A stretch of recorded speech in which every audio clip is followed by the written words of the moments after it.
الحمد لله نحمده ونستعينه ونستغفره ونؤمن به ونتوكل عليه ونعوذ بالله من شرور أنفسنا ومن سيئات أعمالنا من يهده الله فلا مضل له ومن يضلله فلا هادي له ونشهد أن لا إله إلا الله وحده لا شريك له ولا نظير له ولا مثل له ولا مثال له ونشهد أن سيدنا وسندنا وشفيعنا وشفيع أمرنا وحبيبنا وحبيب ربنا ومولانا محمدا عبده ورسوله أرسله الله إلى كافة للناس بشيرا ونذيرا وداعيا إلى الله بإذنه وسراجا منيرا أما بعد فأعوذ بالله من الشيطان الرجيم بسم الله الرحمن الرحيم الذين يؤمنون بالغيب ويقيمون الصلاة ومما رزقناهم ينفقون صدق اللہ۔ بزرگان محترم، برادران عزیز اور میری اسلامی بہنیں، اللہ تبارک و تعالی نے انسان کی جبلت اور فطرت ایسی رکھی ہے کہ انسان اپنی ہر حرکت و سکون میں ترقی چاہتا ہے۔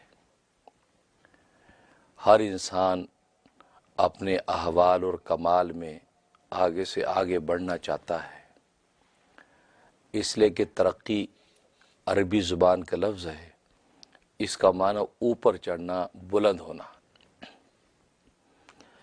اس لیے انسان جو وہ اپنے ہر حال اور کمال میں اوپر سے اوپر چڑھ جانا چاہتا ہے، اور اس کے مقابلے میں تنزل کا لفظ ہے۔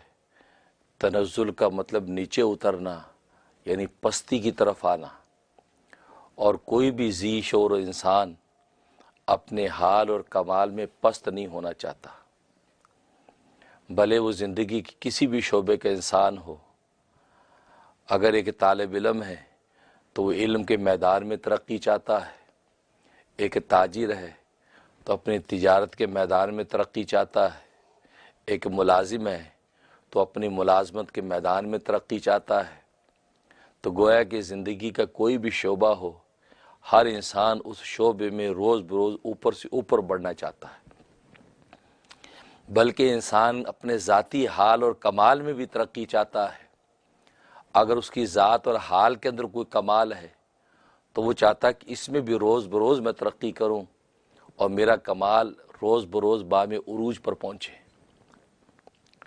تو گویا کہ انسان کی فطرت ہے کہ وہ ترقی چاہتا ہے، اور عجیب بات یہ ہے کہ اللہ تبارک و تعالیٰ کی مخلوقات میں انسان ہی ایک ایسی مخلوق ہے جو ترقی کر سکتا ہے، اس کے علاوہ کوئی دوسری مخلوق ترقی کر بھی نہیں سکتی ہے۔ اور مخلوقات میں اللہ تبارک و تعالی نے مادہ ترقی رکھا ہی نہیں ہے، یہاں تک کہ حیوانات کو لے لیجئے۔ حیوانات اپنی طبیعت کے تابع ہیں، اللہ تبارک و تعالی نے ان کی طبیعت کے تحت جو اس کی حیثیت اور منزل بنا دی ہے، وہ ساری زندگی اسی پر گزارتے ہیں، اس میں کسی قسم کی ترقی نہیں کر سکتے۔ ملائکہ جو ایک نورانی مخلوق ہے، وہ نورانی مخلوق بھی ترقی نہیں کر سکتی ہے۔ اللہ تبارک و تعالی نے ان کو قدوسیت کی جس شان پر قائم کر دیا ہے، بس وہ اسی پر اب قائم ہے، اس میں ایک ذرہ برابر بھی اس سے بلندی اختیار نہیں کر سکتے۔ یہاں تک کہ جبرائیل امین جیسا فرشتہ سدرۃ المنتہا کے مقام پر پہنچ کر خود سرکار دو عالم صلی اللہ علیہ وسلم سے عرض کرتا ہے کہ اے اللہ کے حبیب، اس سے آگے جانا میری مجال نہیں ہے۔ گویا کہ وہ یہ کہنا چاہتا ہے کہ میری ترقی کی انتہا بس یہاں پر ہے، اس سے اوپر جانا یہ ترقی کی بلندی ہے، یہ اس سے اوپر بڑھ جانا کمال کے اندر اضافہ ہے، اور میرے اندر ایسا کوئی یہ وصف نہیں، عنصر نہیں ہے کہ میں اس کمال کے اندر کوئی اضافہ کر سکوں۔ اگر میں نے یہ جرت کی تو اللہ تبارک و تعالیٰ کے نور کے جلال سے میرے پر جل جائیں گے، تو گویا کہ میری یہ ترقی تنزل میں تو بدل سکتی ہے، میں ترقی کر نہیں سکتا۔ تو انسان کے اندر اللہ تبارک و تعالیٰ نے یہ خوبی رکھی کہ وہ ترقی کرتا ہے، اور کیوں کرتا ہے؟ اصل میں اللہ تبارک و تعالیٰ نے انسان کے اندر دو چیزیں رکھی ہیں، ایک انسان میں بہیمیت رکھی ہے اور ایک انسان کے اندر ملکیت رکھی ہے۔ ایک اس انسان میں حیوانوں والا مادہ رکھا ہے، حیوانیت رکھی ہے، وہ حیوانوں کی طرح کھاتا ہے، حیوانوں کی طرح پیتا ہے، حیوانوں کی طرح جفتی کرتا ہے، حیوانوں کی طرح اولادیں پیدا کرتا ہے۔ تو گویا کہ اس جتنے بھی صفلی اوصاف ہے وہ سب کے سب اس انسان کے اندر موجود۔ تو گویا کہ ایک پست حیثیت اس انسان کے اندر موجود۔ پھر اس انسان کے اندر ملکیت بھی ہے، ملائکہ والی شان بھی ہے کہ دنیا کے سارے علائق پر، ان علائق کی گردن پر قدم رکھ کے اپنے اللہ کے سامنے جب جھکتا ہے تو اس کے اندر قدوسیت ظاہر ہوتی ہے، تو گویا کہ یہ ملائکہ اور فرشتوں کی صف میں جا کھڑا ہوتا ہے۔ تو بہیمیت اور ملکیت، بہیمیت پستی کا نام ہے، تنزل کا نام ہے، ملکیت یہ ترقی اور بلندی کا نام ہے۔ انسان کو اللہ تبارک و تعالیٰ نے اس پستی اور بلندی کو ملا کر بنایا ہے۔ یہ انسان پستی اور بلندی کے سنگم پر ہے، کبھی تو یہ پستی کے اوصاف سے مغلوب ہو کر پستی کی طرف گرتا ہے، اور بہیمیت اس پر غالب آتی ہے تو گناہ اور معصیت کے گڑھے میں گرتا ہے، اور جب اس پر قدوسیت و ملکیت غالب آتی ہے تو یہ ترقی کرنے لگتا ہے، یہاں تک کہ آسمان کے فرشتے اس سے مسافے کرنے لگتے ہیں، اس کے قدموں کے نیچے پر بچھانے لگتے ہیں، اس کے لیے استغفار کرنے لگتے ہیں۔ تو گویا کہ کبھی بلندی کو پکڑتا ہے، کبھی پستی کی طرف گرتا ہے۔ تو یہ بلندی اور پستی کی جب یہ جنگ ہوتی ہے آپس میں، بہیمیت اور ملکیت جب ایک دوسرے سے ٹکراتے ہیں، اور آپ یہ بات جانتے ہیں کہ جب دو متضاد قوتیں آپس میں ٹکراتی ہیں تو ایک تیسری قوت پیدا ہوتی ہے، جس تیسری قوت کا نام ترقی ہے۔ مثلا آگ ہے، ایک طرف آگ جل رہی ہے، درمیان میں لوہے کی دیوار ہے، دوسری طرف پانی ہے۔ اب آگ اس پانی کو خشک کر دینا چاہتی ہے، پانی اس آگ کو بجھا دینا چاہتا ہے۔ اب دونوں ایک دوسرے سے ٹکراتے ہیں، لیکن بیچ میں لوہے کی دیوار کی وجہ سے ایک دوسرے پر غالب اور حاوی نہیں ہو پاتے ہیں، یہاں تک کہ دونوں کے ٹکراؤ سے ایک تیسری قوت پیدا ہوتی ہے، جس کو آپ بھاپ کہتے ہیں، سٹیم کہتے ہیں۔ اور اس سٹیم کی طاقت کے ساتھ آپ آج ساری دنیا کے اندر ترقی دیکھتے ہیں۔ اسی سٹیم کی طاقت سے ہوائی جہاز اڑتا نظر آتا ہے، اس سٹیم کی طاقت سے آپ کی مشینری چلتی نظر آتی ہے، اس سٹیم کی طاقت سے آپ کی کار موٹر چلتی نظر آتی ہے۔ گویا کہ آج سائنس اور ٹیکنالوجی کی ترقی اس سٹیم کے تحت ہوتی نظر آ رہی ہے۔ تو دو متضاد قوتیں جب آپس میں ٹکراتی ہیں تو ایک تیسری قوت پیدا ہوتی ہے۔ تو بالکل اسی طریقے سے جب بہیمیت اور ملکیت آپس میں ٹکراتے ہیں تو ایک تیسری قوت پیدا ہوتی ہے، اس قوت کو تقویٰ کہتے ہیں، اور تقویٰ ترقی کا نام ہے۔ تقویٰ ترقی کا نام ہے اس لیے کہ تقوی کے رکن دو ہی ہیں، کہ بری چیزوں سے رکنا اور اچھی چیزوں کی طرف بڑھنا۔ تو کہ بہیمیت کی طرف پست ہونے سے رکنا اور ملکیت کی طرف بڑھنا، یہ ہے تقویٰ۔ اور جب انسان تقوی کے راستے پر قدم رکھتا ہے تو اللہ تبارک و تعالی اس کے لیے ساری ترقی کی بلندیوں کے راستے کھول دیتے ہیں۔ اس لیے فرمایا ھدی للمتقین، کہ یہ قرآن کریم تقوی والوں کے لیے ہدایت ہے۔ کیا مطلب؟